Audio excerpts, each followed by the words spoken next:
Deportivo মিনোরাকে উড়িয়ে Spanish Copa del রের শেষ ১৬-এ উঠেছে রিয়াল মাদ্রিদ। সোমবার শেষ ৩২ অ্যাওয়ে ম্যাচে মাদ্রিদ জায়ান্টদের জয় ৫-০ ব্যবধানে।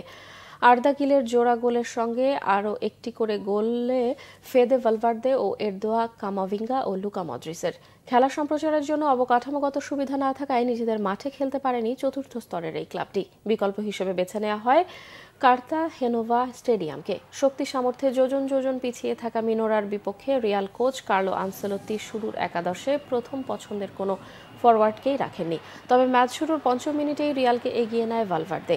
ব্রাহিম দিয়াসের ক্রস ডি বক্সে মিনোরার একজন খেলোয়াড় ঠিকঠাক ফ্লিক করতে না পারলেও অনায়াসে জাল খুঁজে নেয় উরুগুয়ের মিডফিল্ডার। ১৩ মিনিটে কামাভিঙ্গা ব্যবধান দ্বিগুণ করেন। ২৮ মিনিটে আর্দা গিলের যোগ করার সময় প্রথমার্ধে ৩-০-তে লিড এনে দেন দলকে।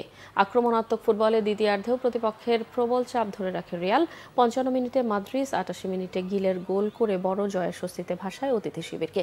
কোপা দেল রের বার্সেলোনা সর্বাধিক ৩১ বার, ডিফেন্ডিং চ্যাম্পিয়ন অ্যাথলেটিক বিলবাও ২৪ বার এবং রিয়াল ২০ বার ট্রফি জিতেছে।